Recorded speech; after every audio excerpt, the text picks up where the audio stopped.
একজন আমাকে খুব কড়া ভাষায় বলছিলেন একদিন যে আপনি প্রথম ব্যক্তি মনে হয় বলেছেন ঢাকা হচ্ছে দ্য সিটি অফ আখিরুজ্জামান। আপনি চোখে দেখেন না ঢাকা শহরে এত এত মসজিদ আছে?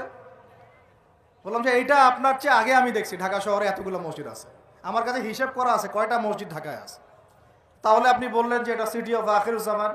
বললাম ঢাকা শহরে এতগুলো যে মসজিদ আছে কত বছর থেকে আছে? বলছে 50, 60, 70 বছর থেকে।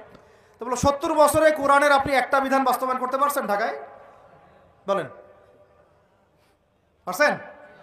ঢাকা শহরে কি চোরের হাত কাটা হয়? ঢাকা শহরে কি হচ্ছে জেনার শাস্তি দেওয়া হয়? মদ পান করলে 40 লাঠি দেওয়া হয়? ব্যভিচার করলে রজম দেয়া হয়? সমকামিতা করলে রজম দেয়া হয়?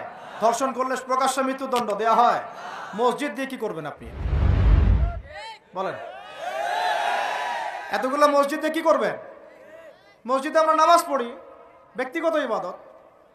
আর মানুষের বাঙালিকে কারা জানি বুঝাইছে সারা জীবন যত ইচ্ছা পাপ কর, শেষ জীবন একটা মসজিদ বানায় যাইস বা মসজিদের সভাপতি হয়ে থাকিস।